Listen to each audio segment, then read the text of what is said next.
Good morning, mushroom lovers! Ili ti dobro jutro, gljivoljupci. Čik pogodite gde ste ovog jutra.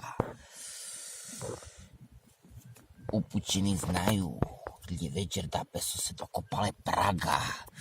A ovo vam je jutarnje gljivarenje u jednom parkiću, to jest ne znam, veliki park, neka Staljinova postavka, nešto.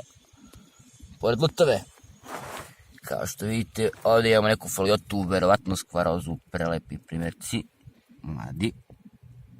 Na nečemu što je neki grabić ili neka ostrija, ne mogu biti siguran, jer ovdje svačega ima, koja me potiče na grab. A gledajte sad ovo. Šta još se javilo na tom grabu? Mlada, sveža bukovača ulozi grabovača. Da izumiraj, molim te. Neće. Evo, opala.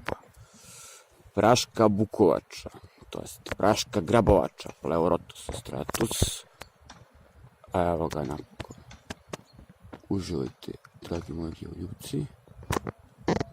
Znači, svaki prirodnjak mora obići Prag, bar po jednom u svakom godišnjem dobu.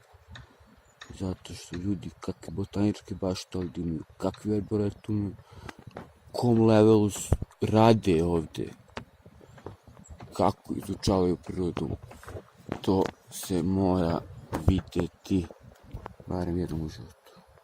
Nije toliko ni skupo, ko hoće preporuke mogu da mu dam kako šta, da se ne zajebe.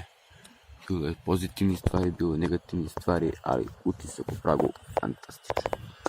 Bukovača, Pleurotus stratus, za gljive đerdapa, vaš Slobodan Bilajac. Pozdrav iz Praga.